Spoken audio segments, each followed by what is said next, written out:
Well, hello, good morning, and welcome into the Farzy Show. My name is Marc Farzetta here at the Steven Singer Studios. Hope you guys had a wonderful rest of your Tuesday. I know I did not, because I felt like Daryl Morey. I felt like Stephen A. Smith, and I certainly felt like the Phillies kind of let us down in everything that happened yesterday. So we'll get into all that because the Phillies lost 3-2 to the Nationals.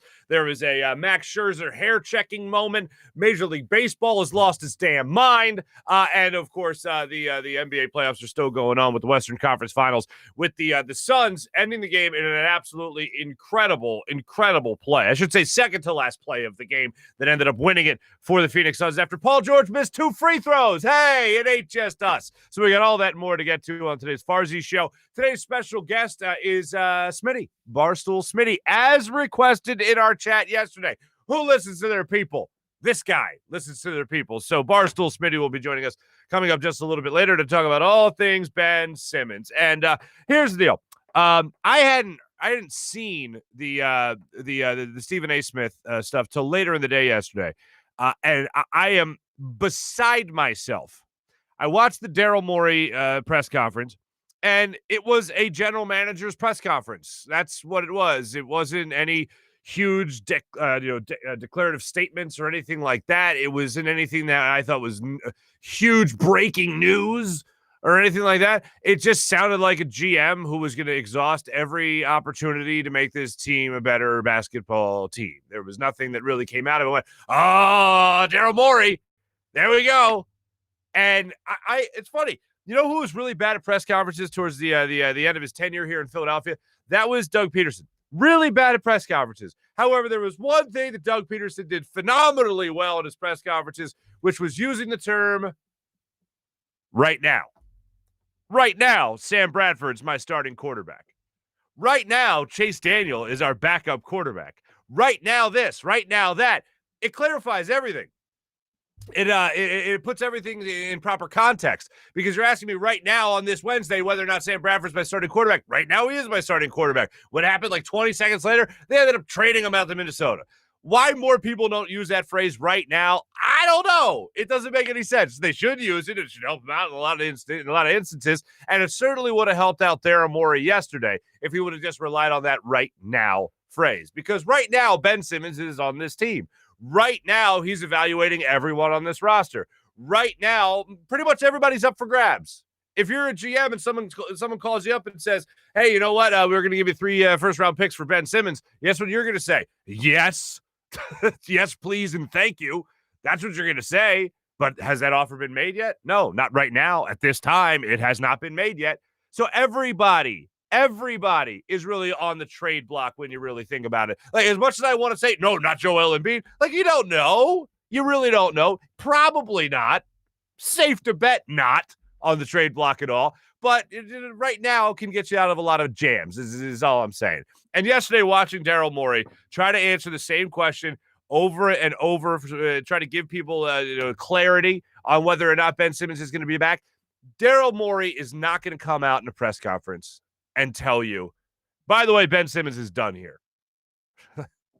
Why would he show all his cards at that point? Why would he say in a press conference, oh my God, did you see Ben pass up on that dunk? Did you see Ben not come up in big moments in this series on the offensive end of the court? Oh my God, yeah, I got to trade his ass immediately because of how much he sucks. Now, give me a good return for that. Yeah, it's not happening. The question has to be asked about how he feels about Ben Simmons and what he made of his postseason. The question doesn't have to be asked as to whether or not he's going to be back here next year, because you're only going to get GM speak in return. And who can we rely on for this? Well, we can rely on the guy I used to produce for, as a matter of fact, many years ago. And that man's name is Howard Eskin. Howard was, of course, on the Zoom press conference yesterday where he was hounding Daryl Morey for an answer when it came to Ben Simmons and his future as a 76er. Here's that little back and forth. I'm going to start it off with Morey answering the question about Ben and whether or not he'll be back. We have a very strong group we believe in. There's none of us can predict the future of what's going to happen in any place. We love what Ben brings. We love what Joel brings. We love what Tobias brings.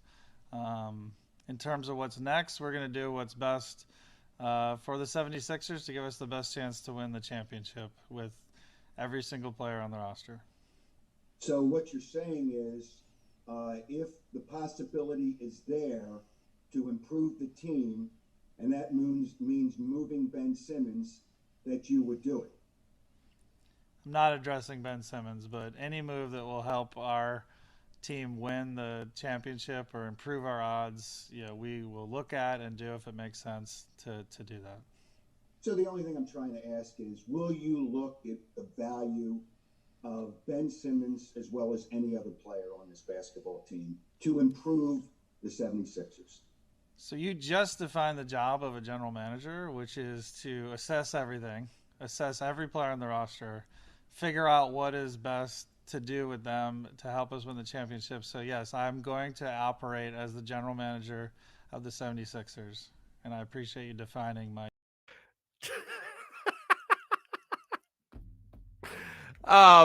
It's too funny. If Howard heard somebody else ask that question, and I have no axe to grind with Howard. I love Howard. Not the question.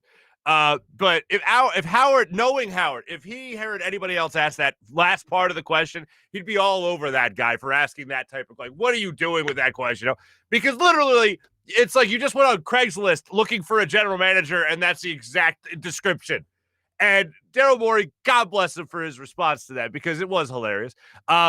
And he's not going to come out and tell you who he's trading for. He's not going to come out and tell you who he's trading away. He's not going to show those cards.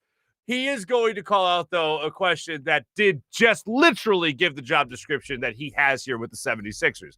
So, of course, everybody's under evaluation. Everybody is on the block, more or less. And that's why, again, that phrase right now would help in a lot of these instances. So I watched that earlier in the day, and I just can't believe it. I believe the answers. I understand the answers that Daryl Morey gave, because he's not really going to show anything. However, what really got me was later in the day, and this came up on my social media feed, and it was Stephen A. Smith interrupting a conversation between Max Kellerman and Kendrick Perkins when it came to I forget what they were even debating, but I know what happened with Stephen A. Stephen A. got a text message during the conversation on First Take, and of course, it had to do with Ben Simmons. I'll let you hear from Stephen A., and then I'm going to give you my little idea of who this came from, or at least the position the person holds of where this came from. Stephen A. Smith got a text about Ben Simmons, and here's how it went. I just received a text from somebody very, very close to the situation in Philadelphia about Ben Simmons. This is a quote. This is not me. This is them. Quote, he doesn't work, he doesn't listen, and everyone around him is family, and he's constantly babied. That doesn't make you feel too good about your star. No, your star. That doesn't make you feel too good about a guy that you're really leaning on, that if he isn't traded to come back next year and be better than ever and all that, that doesn't make you feel good about it. And I have heard a lot of these things about Ben Simmons already. I've heard that you can't control these guys as players. They're, it's like herding cats. They do their own thing. And Ben is right there with everybody else, that he is just not the type of guy to either put in work, or he's not the type of guy to listen to people around the team, whether that be a coach, whether that be the front office, whether that be the owner of the team. I mean, I've heard Ben Simmons ignoring Josh Harris. You can't listen to the owner of the team, or the investor, as they say now in the NBA. It doesn't sound like somebody that you want on your team. I have defended Ben when it comes to hard work, when it comes to putting in work on a shot. But now, over the last year, especially after this playoff series, you can't defend it. There's no, oh, no, he really goes after it. Because to be honest with you, with COVID and everything, I haven't been down to a practice. I've barely been down to games to watch him work out. I can tell you, when I was there the other night for Game 7, he spent the vast majority of warm-up standing on the free throw line trying to get the work in then. Now, that's one thing, but I don't see how that makes anybody better in the moment. Because if anyone's ever played grade school basketball, intramural basketball. You know the time to get free throw practice in is not during pregame warmups when there's 1,000 basketballs flying all over the place. That's not the time to get that work in. That work's got to be put in the gym when you're shooting 100, 200 free throws a day. That work is not to be done in a crash course segment. You know what? It does make you think about vanity a lot. Let me get the work in where everyone's in the arena. They're coming in, and now they're going to know that I'm on the foul line getting the work in. Like, that's a lot about vanity. It's not necessarily about getting better. But hearing this again from Stephen A. Smith, and I think it comes from a coach. I don't think it comes from Daryl Morey. I think it comes from a coach. Do I necessarily think it was Doc Rivers?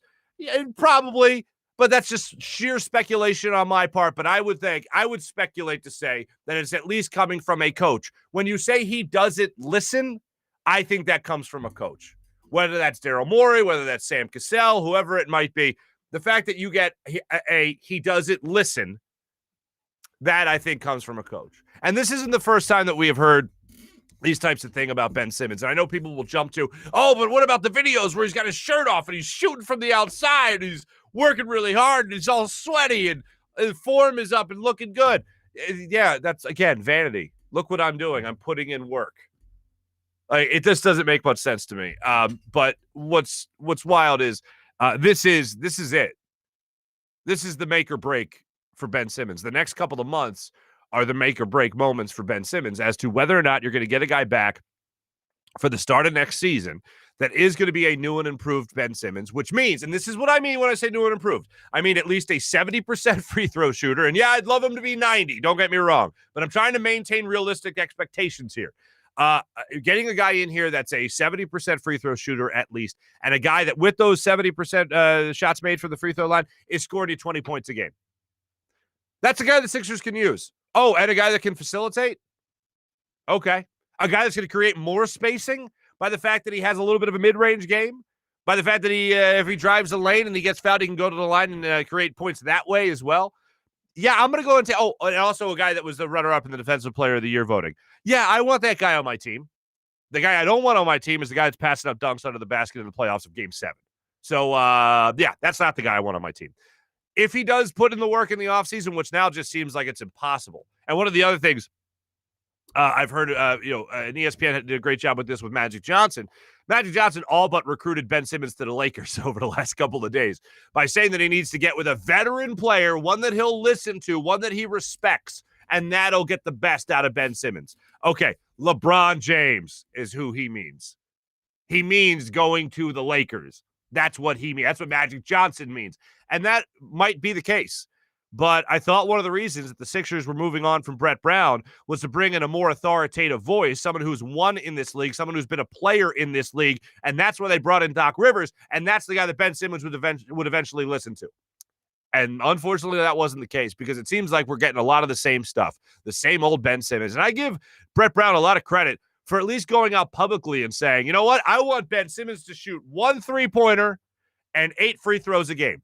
That's what I'm tell the media, tell his agent, tell everybody. That's what I want from Ben Simmons. And when I heard that in the moment last year, my mind jumped to, I'm Brett Brown. I've tried everything. I've tried everything with Ben Simmons. I've tried getting to him in practice. I tried getting to him in warmups. I've had my assistant coaches talk to him. I've talked to his camp to try to persuade him to do this a little bit differently. And I can't get to him a little bit.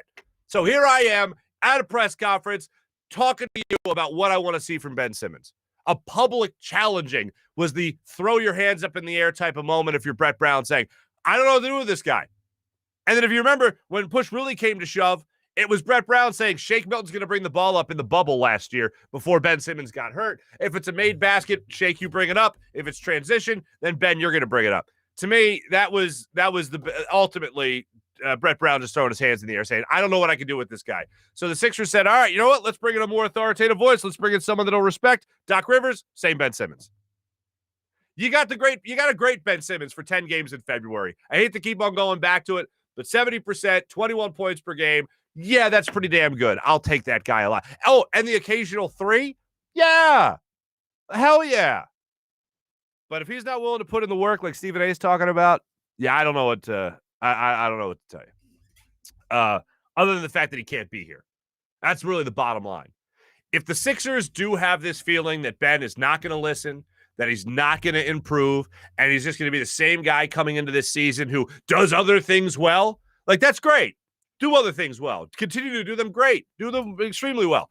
But the no improvement, if this wasn't a sign to you, Ben Simmons, what happened to this team in the postseason, if this wasn't a sign to you that you need to improve, then I've been watching the same guy that I've been watching since LSU, which is that disinterested guy I told you about yesterday.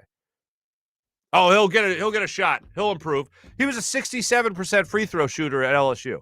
Oh, he didn't care. It doesn't matter. Do you ever want to see a guy who's supposed to be a great competitor, a professional athlete? Do you ever want to see that guy not care? Because that's exactly what you had at LSU. Same type of player, same type of mentality. Little incremental improvements defensively, nothing huge. Facilitator, same thing. Everything that could have gone wrong with Ben to this point has gone wrong. See him at LSU. Oh, he doesn't care. It's college. Okay. See him at the pros. Still not putting in the work. That's the report now, 5 years later. That's not good. Oh, you can give him a max contract. That shot will come along. Oh, so you're going to reward him before you get what you want. Seems dicey. Don't know about that one. Oh, you're going to trade away Jimmy. You're going to let Jimmy Butler walk. You're going to trade away Jimmy Butler to appease Brett, to appease Ben. That doesn't seem like it's working too well either. What else are we going to do here? Oh, we're going to give him an all-star appearance 3 times. That blew up in your face. Unbelievable. Coming up in a minute, we're going to hear from Dwight Howard. He took to social media for a second time in the last 4 days trying to defend his teammate. And to be honest with you, I was in no mood to hear this stuff yesterday. We'll get to that in our Morning Rush segment. Before we talk to Barstool Smitty, yesterday there was a Phillies game, and now our attention will shift a little bit more towards the Phils. As you know, basketball's done and football, it doesn't start for another month or so here.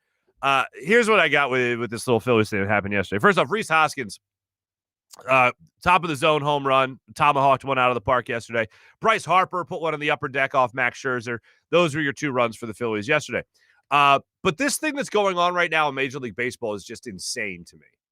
This is what it's come to, where you have to frisk pitchers in Major League Baseball. This was the answer. Like, I understand sometimes if you've tried everything else, if you're threatening fines, whatever it might be, that you need to take the next step of embarrassing. First off, Major League Baseball's Players Association, I don't know how this just all of a sudden became okay. Like, oh yeah, you could randomly, like, drug tests back in the day couldn't be random, and that was the Players Association. And now you're, and I understand it's not as extreme as a drug test, it's not as invasive, but now you're basically calling out these pitchers in front of stadiums of people, and you're going, all right, show me your belt buckle, show me the bill of your cap. All right, show me what you have on your pants. Like, you're frisking these pitchers essentially to see if they're cheating or not. This is what it's come to. This is the answer to this. And I know a lot of people, oh, these babies, they got to listen. Yeah, no, I got to be honest with you. I'm more on the player side for this than anything. And it's like Major League Baseball gets this one little victory about being able to check pitchers for cheating.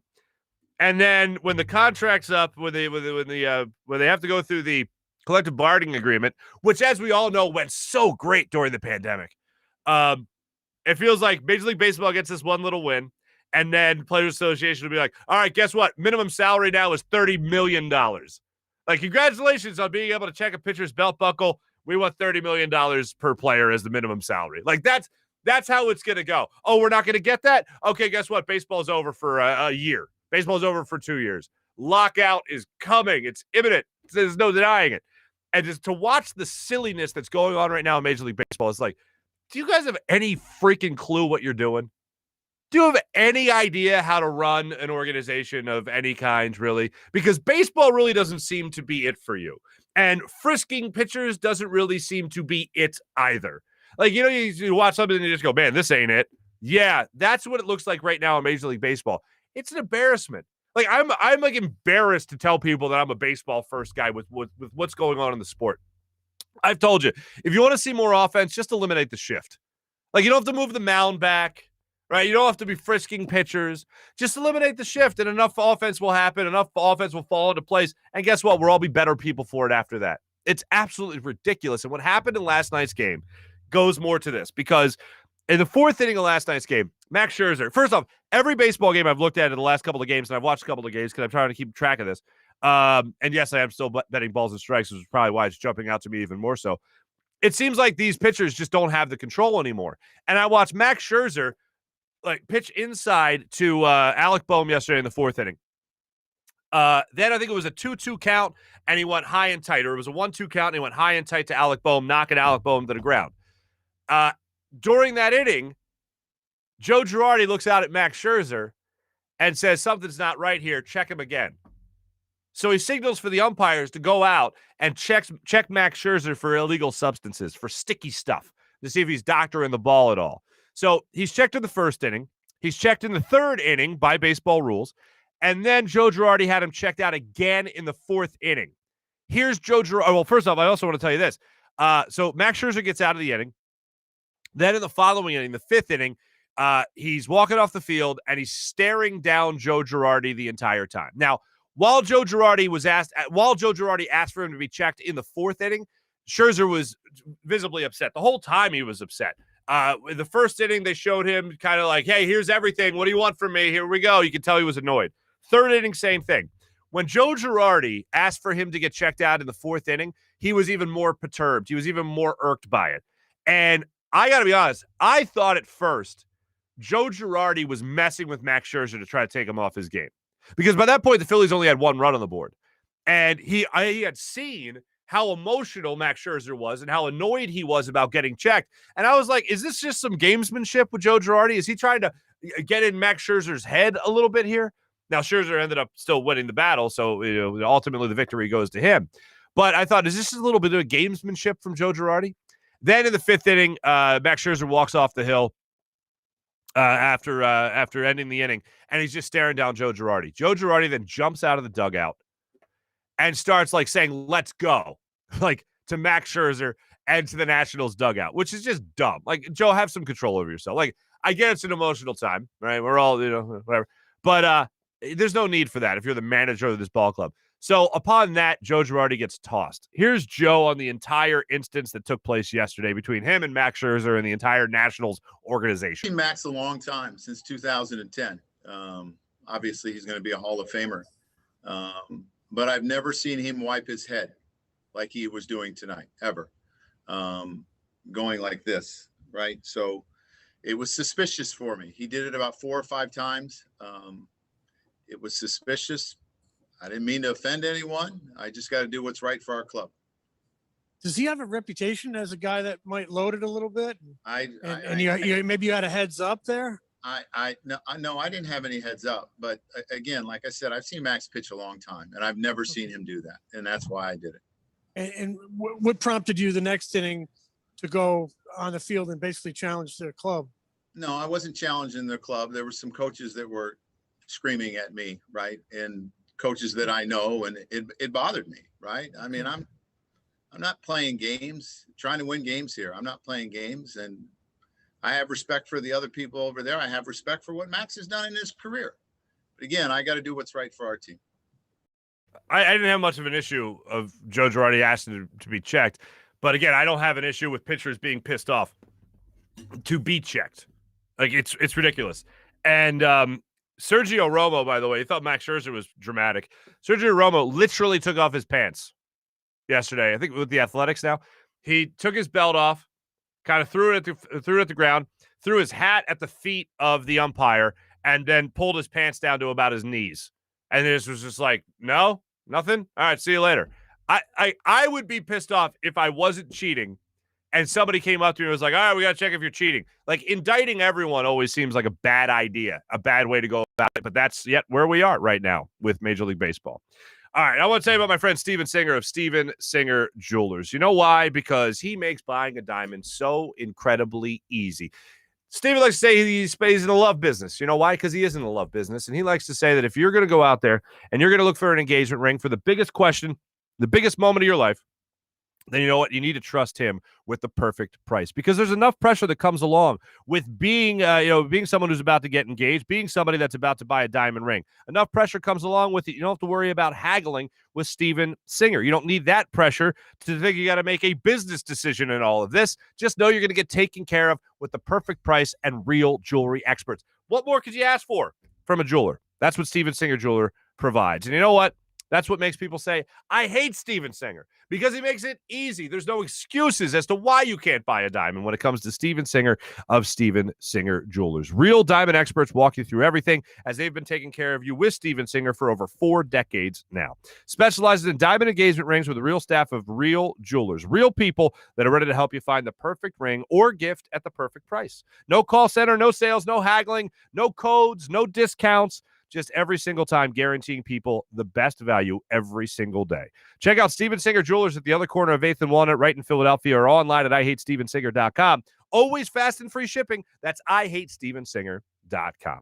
All right, let's jump a little bit more into this whole Ben Simmons fiasco with our friend Barstool Smitty. After that, during our morning rush, we're going to let you hear from Dwight Howard, talk about Ben Simmons and all that. So without further ado, let's talk on the Zatos Investments guest line with our good friend Barstool Smitty.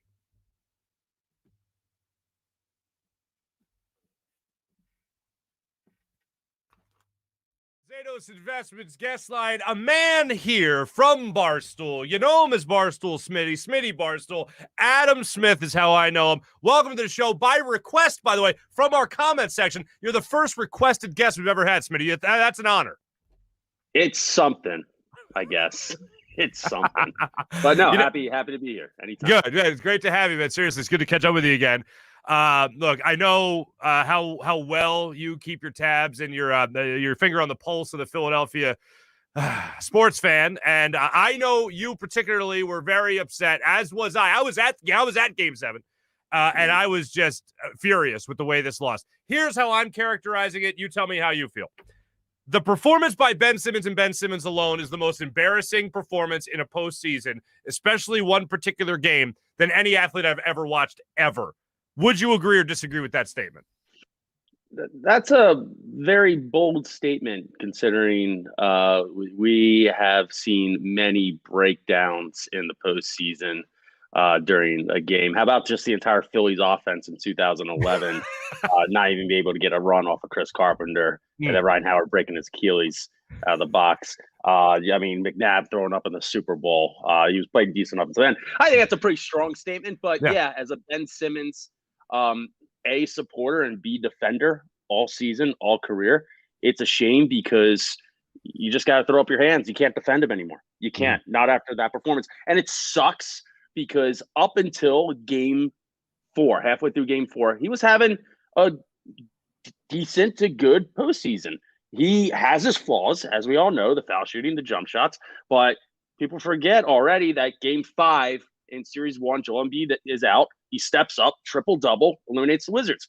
He was fine in the postseason against the Hawks, including Game 4 in the first half. He almost has a triple-double. And then from whatever happened, that second half, he just mentally sharts himself.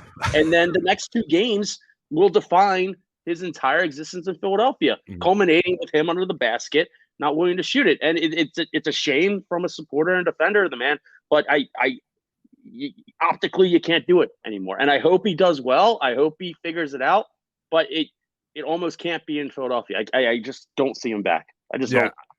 Well, listening to Daryl, and I agree with you to an extent, and I personally think that he will be back.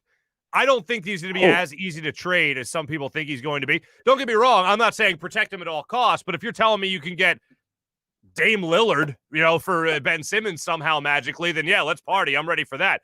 I just don't think that that's going to happen. So I got to hear what I'm getting in return before I'm saying, oh yeah, totally give up on Ben Simmons. He's done. And Daryl Morey was kind of non-committal yesterday during his press conference, where he talked about how I got to do my job as a GM and evaluate everybody on the roster. And Ben Simmons is certainly one of those players. You think, though, that Ben Simmons is done here in Philadelphia?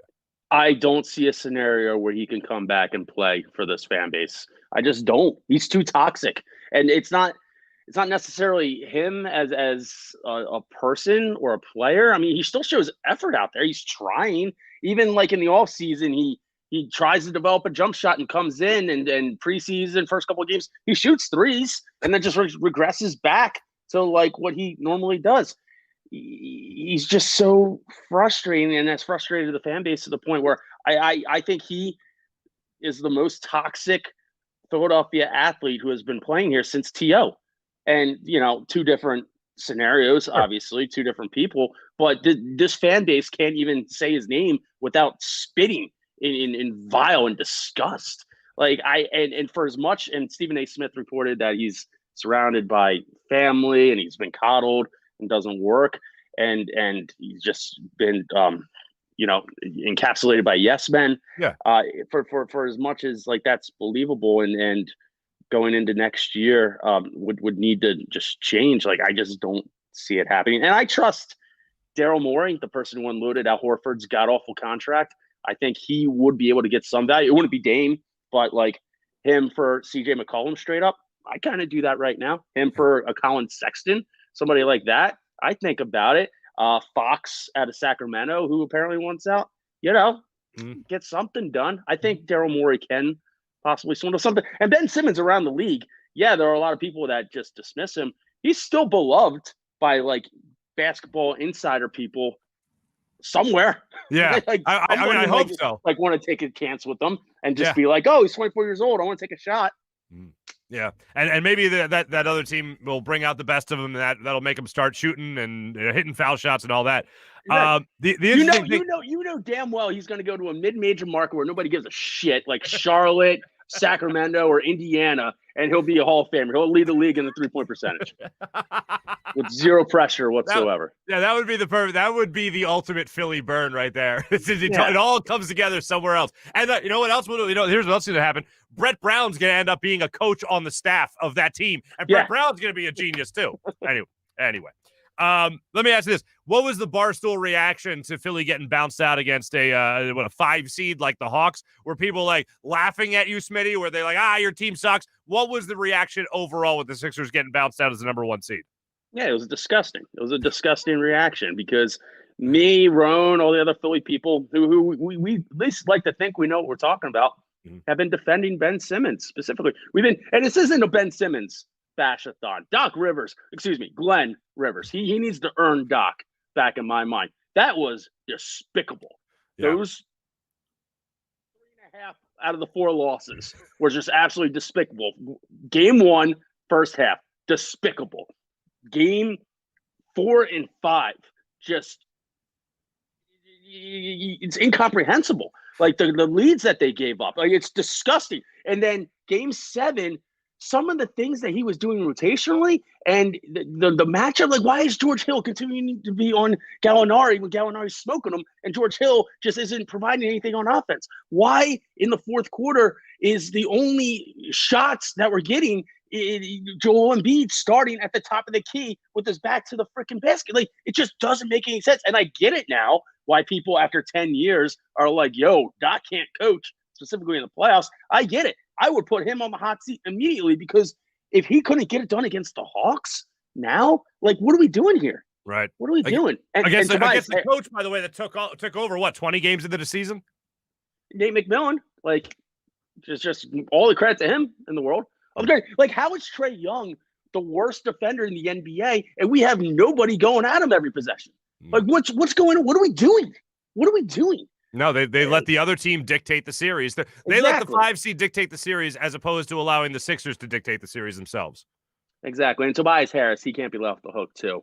I mean, yeah, he had 24 points in Game 7, but he also took 24 shots. And we all saw, like, there are a couple snowflake layups that just in and out. Like, zero killer instinct by anybody on this team. Sans Embiid, I guess, like, because he can only take you so far on one leg. Well, let me ask you this. So I have defended Ben Simmons as well. And I go as far as to say is that he is a jump shot and a consistent free throw shooter away from being a legit MVP candidate, really being in the conversation. Not first some Hall of Famer. Very, well, yeah, you win enough MVP. Certainly we can start talking about that.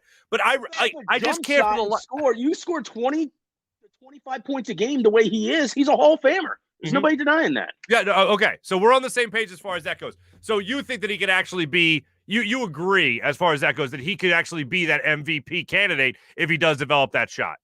Of course, but it's been 4 years. And I've been on the train specifically this year of he's 24 years old. Maybe after the season, like he'll figure it out again, give him another chance, just lock him in Herb McGee's basement, throw away the key, and develop some sort of form or shot. But after the last 2.5 games, like it's just I've never seen a mental breakdown like that in all of sports ever.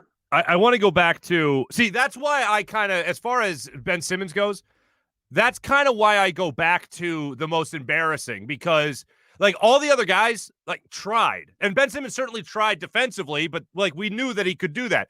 Offensively speaking, the ball that he gave up to Thibault is still in my head. You mentioned taking it to Trae Young. There were numerous occasions where Ben Simmons got out on a fast break, and it was Trae Young between him and the basket, and he chose to dump it off to Matisse Thybulle on the wing. Yep. Like that's never the right option. Yep. Yeah, I 100% agree. And it's I don't know. Maybe send him to Vienna, have him to be studied and worked with like by a bunch of psychiatrists. Like I just don't know. I think what Stephen A. Smith said today about him being surrounded by family, I think that has something to do with it, and just basically being told like, "Oh, you're the man, you're the man, you're the man." Like I think that has something to do with it. But the only way he stays in Philadelphia and survives is if he comes out next year and legitimately scores 25 points a game. Other than that, he's a dead man walking. He's a dead man walking. And I don't think that's ever going to happen. I just don't see it. If it hasn't happened already, I don't see it happening in all season. I think a lot of it comes down to value in return, like what you could get in return for Ben Simmons. And I think it was Woj that put it out there yesterday or 2 days ago now that said his season ended with a thud, not a bang, a thud. So people are looking at that right now. Like, are you really going to be able to get max value in return for what Ben Simmons might have got you, say, before the postseason? Max value for a max contract. Yeah, he is paid a lot, and keep in mind he has 4 years left. 4 years He's left. only got 2 years, and B kind of threw him under the bus. Like, what's Embiid thinking here? Like, this has got to be his and Morey's team. If Embiid doesn't want him here, there have been reports like they're not necessarily boys, Embiid and Simmons, but they're cordial. They've been working towards the same goal. If Embiid just says, F this, I don't want him on my team anymore, he's out. It doesn't matter what value you get. He's got to be gone. Yeah, that's a good point. And I certainly think that Joel Embiid has wanted to work with Ben Simmons in terms of bringing him along. And after the Matisse Thybulle, the dump off to Matisse Thybulle for the attempted dunk, late in the game and all that, you could see Joel Embiid calling him over like, dude, what was that? And it looked like Ben said something like he either I slipped or the ball slipped out or something, whatever. But he definitely was trying to say, dude, what the hell was that? With throwing his hands up in the air. You did mention Doc Rivers. I do want to go back to that. I want to examine that a little further. What would you have done in this series instead of Furkan Korkmaz? Because I still can't believe for the life of me that it was Furkan over Thybulle for the starting lineup. What direction would you have gone? I mean, Furkan's another one he's had too many chances here. He's out. If you can't hit your open shots consistently, get the hell out of here. I know he said to Brett Brown, like, either start me or trade me or whatever the report is saying. Pack your bags, go back to Turkey, go wherever you want, play Euro ball, get off this frick. If he's had way too many shots in big time scenarios where you could step up and he didn't. As far as starting Thybulle, I get not wanting to keep him and Ben on the court at the same time. I get wanting to split them up. Thybulle kind of got taken advantage of too late in the series. That can't be overstated. But I mean, once Danny Green went down, I don't hate starting Thybulle, starting Furkan, but I don't really see what else like could have happened. Even Maxey, bringing him out there in Game 6 where he absolutely studded out and gave him the win. Game 7, they expected him to basically do the exact same thing. And I agree, you give him a shot, but like you can't trust a rookie out there in Game 7 to just continually like match that balls out performance. Like where the hell was Shake in Game 7 after he stepped up in Game 2 and even had a better performance or a decent performance in Game 3? Like he just didn't really play the rest of the series, especially in Game 7. Like I don't get some of these moves and the matchups that they had against, like, why weren't they pounding Gallinari, who stinks, or Bogdanovic, who stinks on defense? Why are we just having Joel Embiid catch the ball 20 feet out back to the basket and say, hey, do something? And I agree that has a lot to do with Ben, who just sat on the freaking hoop and did nothing, like just absolutely nothing, like seemingly like I know it's not the first time he's ever done that, but like, move away from the ball, man. Draw up something. Do anything to get Seth an open look, or at least get Embiid down below, working at getting everybody in foul trouble. It was just a very disheartening, disgusting performance by Glenn Rivers. It just really was. No counter argument for me on that. I agree with you on that. Last thing for you there, Smitty, Barstool. And by the way, you and Rowan, you mentioned Rowan earlier. You guys do a phenomenal job with the First Time, Long Time podcast. I love that. The interaction you guys have between each other when you guys take calls and all that. It's always a good time. So make sure people you check out First Time, Long Time podcast. Covers all things Philadelphia sports with reactions and, we all enjoy. But Smitty, I want to ask you this. Let's just assume for a second that Ben Simmons does stay here in Philadelphia. How confident are you that Ben Simmons will become maybe a 70% foul shooter like he was in the month of February this past year? Yes. And also averaged, I believe it was 21 points per game. I think I actually wrote it down earlier. 21 points per game. And how confident are you he'll at least be a 70% free throw shooter and at least have a somewhat consistent mid-range jumper that'll work hard, he'll put the work in the offseason, and he'll actually use it next year? Maybe cooler heads will prevail, but right now, zero. No, the foul shooting, I think the foul shooting will come back. Okay. But the jump shot, it's just, why haven't you done it so far? Just why haven't you done it? And you could have, in these playoffs, just have been aggressive and alleviated these questions and concerns and hate. If you were just aggressive and going towards the basket and do what you can do in the low post and making your layups and little jump hooks. But like right now, it's either we get the entire Ben Simmons package or get the hell out of town. Like just get out. Like just shooting 1-3 a game. Like it gets people up there in your face, and he's made them. He's made them this year, and he just stopped. Yeah. Like, just give people a hand in your face, and it's just common sense, CYO ball stuff that I've never seen anything like it. And it's prettier. His shot is so much prettier than Giannis's, and Giannis keeps on backing threes. Well, whatever. The other thing, the last thing is real last thing. I promise you this time. Glenn Rivers said that it can be a quick fix with Ben. My take on it yesterday was, I don't believe you, Glenn. I don't believe that it's a quick fix because you've had him since what, November, and he hasn't had any improvement. And any improvement, I think that's a stretch. He did improve this year. He was having a very, very good year, especially offensively, to a certain point. And then he just regressed to just not doing anything. February he peaked. We can agree February he peaked. Yeah, for sure. But it's a mental game, and it's the it factor. It's the killer instinct, and not only him, but nobody really on this team has it that you can trust on a regular basis. No, especially if Joel Embiid's on one leg. Yeah. So I mean, we'll see. It just sucks, and I've said this before. Like this came down so hard because it's been a literal 7-year process, and we can handle 3 years ago Ben Simmons scoring 1 point against the Celtics and the confetti dropping. We can handle that. We can handle 2 years ago Kawhi making the shot, them going on to win the championship. We can handle it. We can handle last year, weird year pandemic. Simmons sits out in the playoffs. They get swept by the Celtics. We can handle that if there is still some sort of trajectory of improvement every single year. You lose to the Hawks in the Eastern semis this year? The Hawks aren't a good team. They're just not. Yeah, they had some flashers here and there, and it's some decent guys, and they make shots. They're not a good team. You've regressed. And then some. Like you do this next series to the Bucks and lose in 7 or to the Nets. Right. Okay. Not happy. Still the goal is the finals or a championship, but you see it. You're there. Right now, you just regress to the point of what the shit, man. Like what the shit. Like what was the point? What was the point of these 7 years? This is gonna stick with us for a while. I still can't believe that I'm not even a little bit over it. I know it just happened, but usually by now I'm like, all right, well, it's sports. But no, with this, I'm taking this like I'm 10 years old all over again. That's how I'm taking this one. I put Game 5's loss when it happened like Tampa Bay, that 0-3, Game 5 loss, Joe Carter's home run, like right under that. Wow. And then Game 7 happened. Hold my beer is what it said.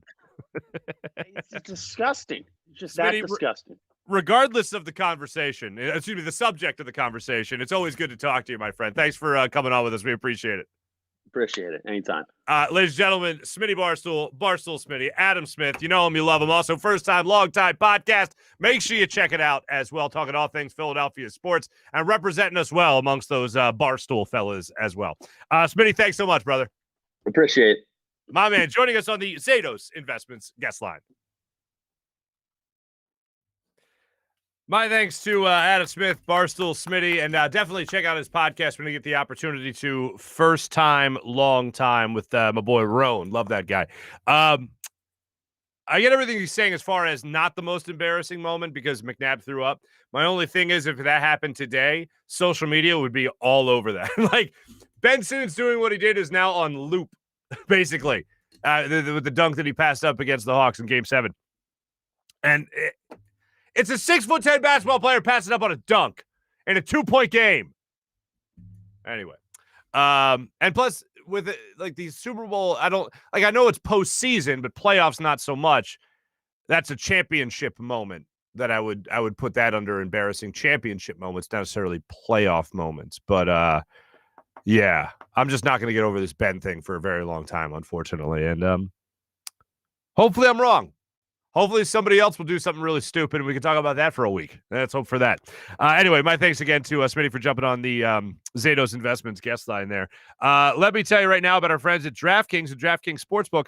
Not only are they my favorite sportsbook, but they're also America's top-rated sportsbook app.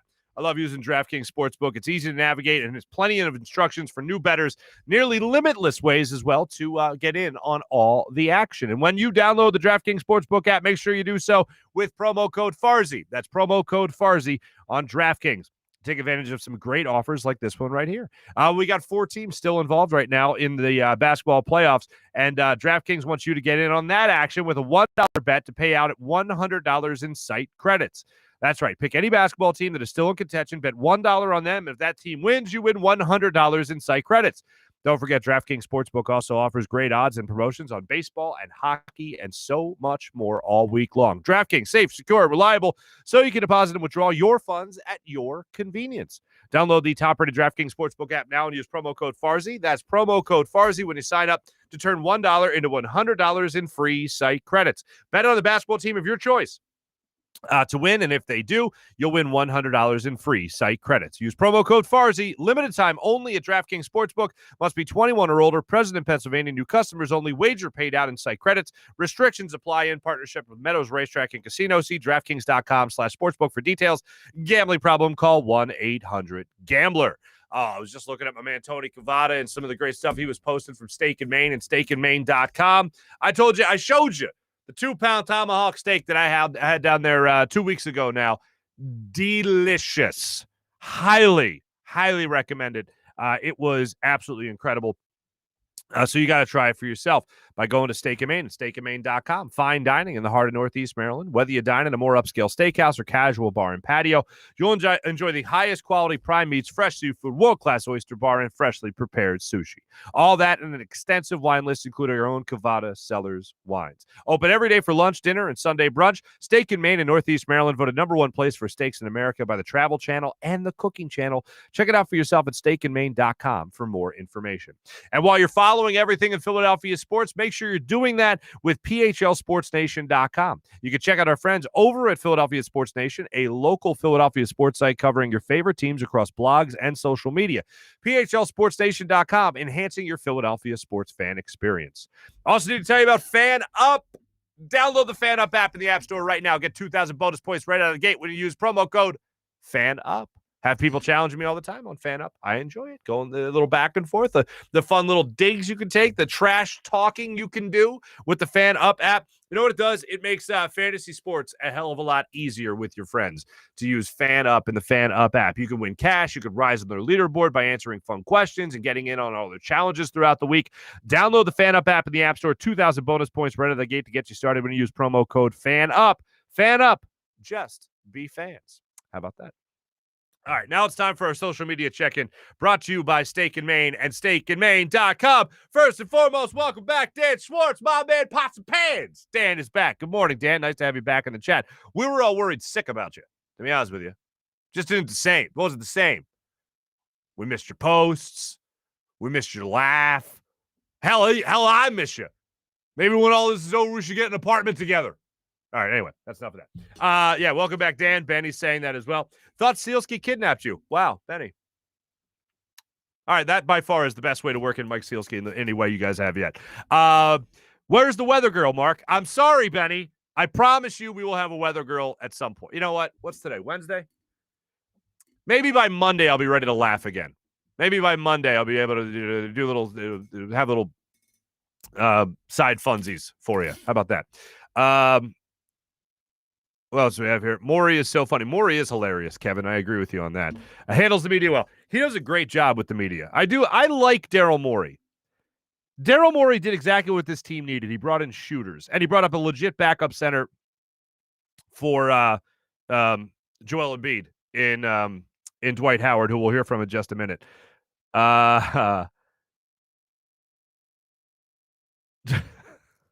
April's back too. It's our one big happy family. We got Dante, we got Dom, we got Vince, we got Tim. Oh my God, we're all partying here on a fine. What is it today? Wednesday? Yeah, we're all partying on a fine Wednesday.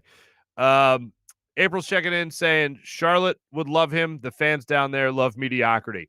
That's a good point. Trade Ben Simmons there. See what happens.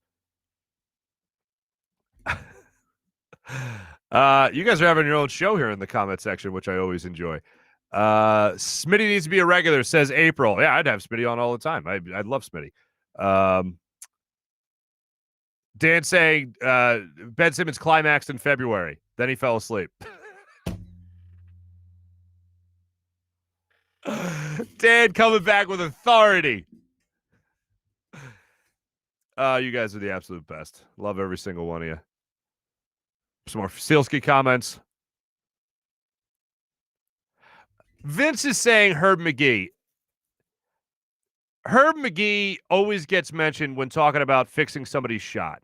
Herb McGee, longtime coach now at Jefferson University, formerly University of Textiles and Sciences. Was that what that was? And then it was something else for a while, and for whatever reason, it's escaped. Philadelphia University, of course. And Herb McGee is a guy that I went to as a kid. He would come to CB East, Central Bucks East High School, for their summer camp with Coach Silk. He was the guy that was the head coach at CB East. And Herb McGee would come over, and I went through this camp 3 or 4 years, and every single year Herb McGee was there to be the shot doctor, to teach you how to shoot a shot, teach you how to shoot a foul shot. And what was interesting was my grade school coach, Mike Carty, great guy, also learned from Herb McGee. So he taught me how to shoot like Herb McGee. And I was a great foul shooter. Like the one thing where you didn't have to like run around or no conditioning and you just stand at the foul line and just make shots. Oh man, a 90% rip. I could 90%. No lie. And I remember going to Herb McGee's Herb McGee's talk at CB East High School, and he picked me out of the crowd. He'd always pick a kid out of the crowd. And I was probably 13, 14 at the time.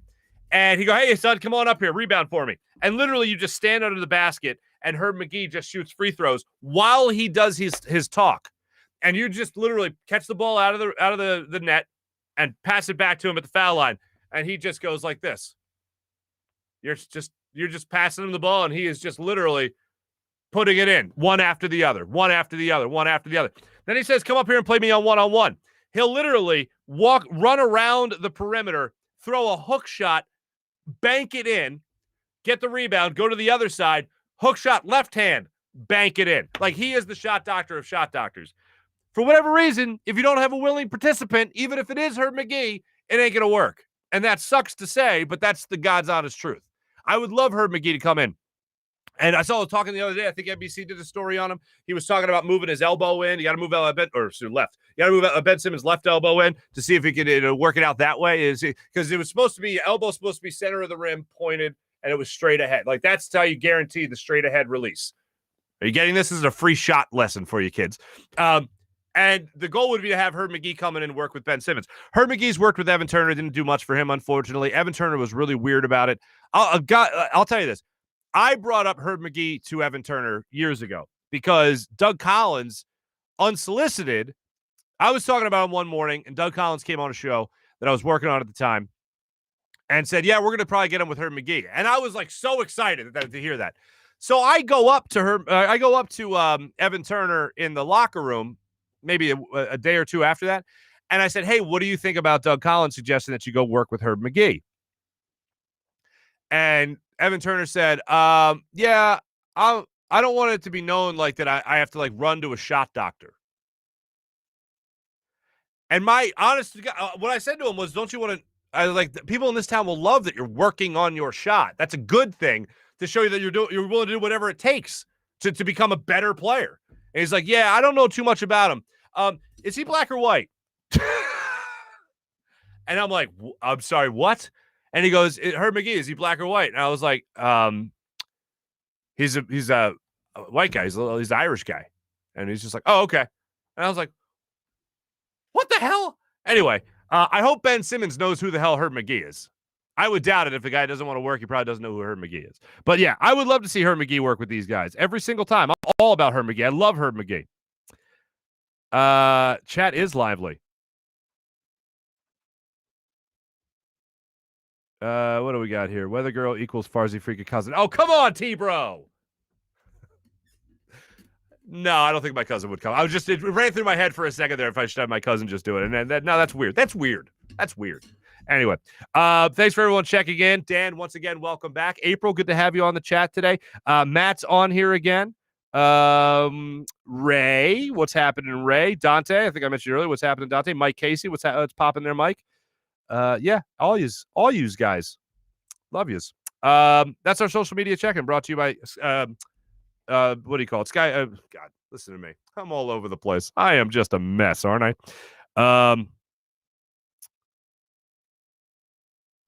Sorry, I'm getting more social media check-ins here. Brought to you by Steak and Maine and steakandmaine.com. Our question today is what I wanted to get you guys. Our question today is rather simple. Has Ben Simmons played his last game in Philadelphia? 62% of you saying he's gone. So that's where we're at right now today. Let's get to our morning rush brought to you by Sky Motorcars and SkyMotorcars.com.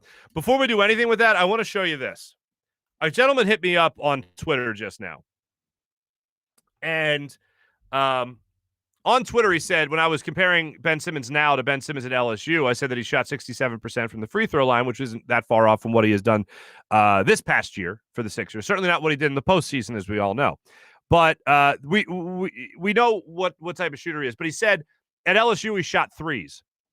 Technically, that person is right. He did shoot threes because he shot more than 1 3 at LSU. He shot 3 threes in his 33 games at LSU.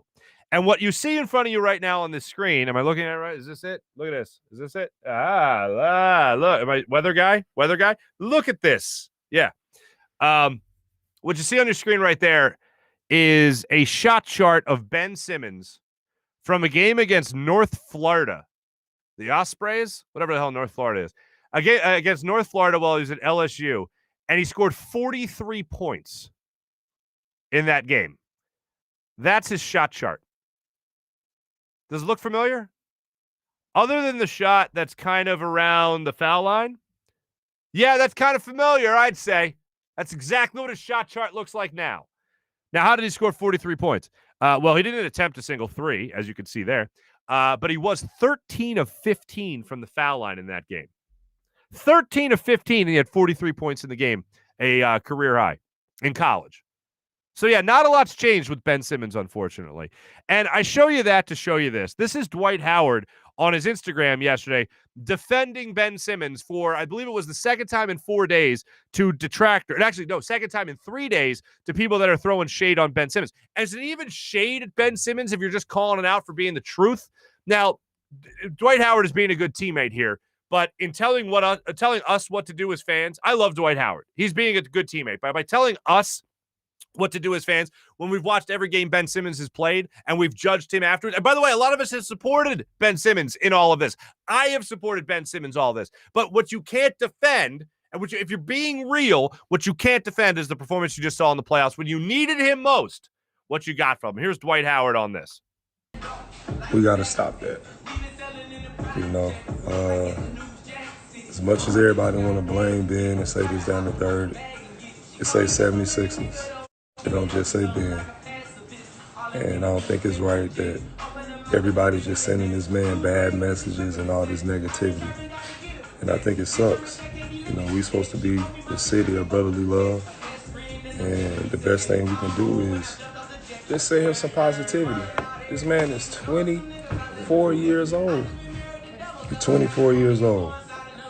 He's still learning who he is as a person and a player. I know a lot of stuff. They can say whatever they want about anything about this man, but he's still a young man. He's my teammate. So I don't care how any of y'all feel about my teammate. I'm going to stick with him no matter what. Ben, I got your back, man. You're my brother, and I love you. I want everybody to know that. He might have messed up, didn't take no shots, didn't do whatever. He going to come back better next year. So for real, I think we just got to send that man some love, man. I got to say, I'm really happy with how, as a city, we've handled Ben Simmons. I think the vast majority of the fan base has handled the Ben Simmons situation with great patience, with great support, and there has not been a hell of a lot of negativity. Even going back, and I would have done the Harden Ben Simmons trade. Like, I would have done that. But people were like, oh, you just hate Ben Simmons. I'm like, hold on a second. I'm trading Ben for an MVP. I'm trading Ben for an all-time leading scorer. I'm trading Ben for one of the best players in the game today. I'm not unloading Ben for some draft and stash in Europe. Like, I'm trading him for a pretty damn good player in James Harden. So to say that you hate Ben because you would pull that trade off is just ridiculous. But now, after the season, you look back on it, and I know a lot of people are probably like, ooh, yeah, that would have been nice. You could have gotten James Harden here. But now, obviously, he got hurt and whatever. But overall, I am rooting for Ben to get to work. I'm rooting for Ben to come back next year to the 76ers, and I am rooting for him to develop his game and take it to the next level. The same thing I've been rooting for the last 3 years. But then you catch yourself saying that, you're like, holy God, the last 3 years? And Dwight Howard's telling you as a fan base, hey, give this guy love. No, Dwight. You're late to this party, man. You're being a great teammate. I give you all the credit in the world for that. I love you. I hope you're here in Philadelphia for another year or two. I think you did a great job this year. In the playoffs, a couple of fouls that we could have gone either way, but whatever. But as far as Ben Simmons goes, you're late to this party. Philadelphia has been all over this. And Philadelphia has given time and time, chance and chance, time after time to Ben Simmons to try to take his game to the next level. And I have acknowledged throughout the postseason and really even towards the end of the season that we need to get off Ben's back here. He does do other things great. When he had the 15 rebound, 15 assist game, and people were like, oh, he had, 8 points?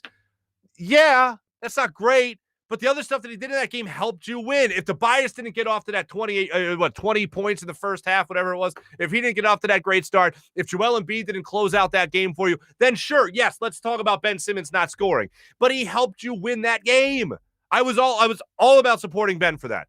There's no defense. There are no niceties, no pleasantries that you could exude when it comes to Ben Simmons and the way that he played against the Hawks. You want to talk about his defense? Everybody already knows he can play defense. So thank you for stating the obvious. He has to take his game to the next level. There's no amount of other things he does well that make up for somebody who won't dunk a basketball when the rim is literally almost hitting him in the head as he's dumping it off to Matisse Thybulle. It's ridiculous. Absolutely ridiculous. I'm rooting for Ben to come back and be that better player. I still hope that happens. If I'm betting money on it, I ain't betting for that to happen. I feel like a naive idiot even hoping for it. The overall prediction for me is I think you're at a point right now with the Sixers where they are going to actively shop him. And if they're not already doing that, which I assume they are. I think if you like, the tea leaves aren't little tiny notes here. They're not little font on the wall, right? It's ginormous here. It's billboard quality. That's how big the notes are right now. The tea leaves, whatever you want to call them, reading the writing on the wall that Ben Simmons probably is not going to be back next year. I think that they're not going to demand as much because I think what's going to end up happening is Ben is going to want to leave because I don't think Ben is going to want to be here anymore.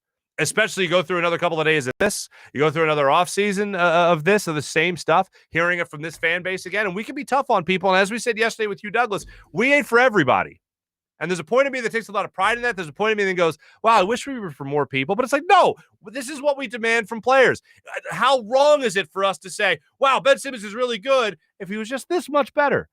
And I actually think it's a confidence in Ben Simmons that I have, that I'm saying, and as we talked about with Smitty earlier today, I look at Ben Simmons and I see a guy that, again, you talk about a guy that could get to a 70%, 80% free throw shot. You talk about a guy that just develops a mid-range game. You're talking about a guy that can score 20 points a game. All right? That's a 20-point game, near 10 assists type of guard, point forward you have on your team with the rebounds he could get. Yeah, I think that would put him in the MVP conversation in a legitimate way. If I'm betting on it, I'm not betting a lot on it, I'll tell you that right now. I ain't betting $1 on it, to be honest with you. Hope it happens, but even just to say that makes me feel like, again, a naive, big, fat idiot. Ryan Glazer saying, unpopular opinion. Unless it's for Dame, Ben Simmons would be better than whatever we'd get back for him. In a lot of ways, you're right.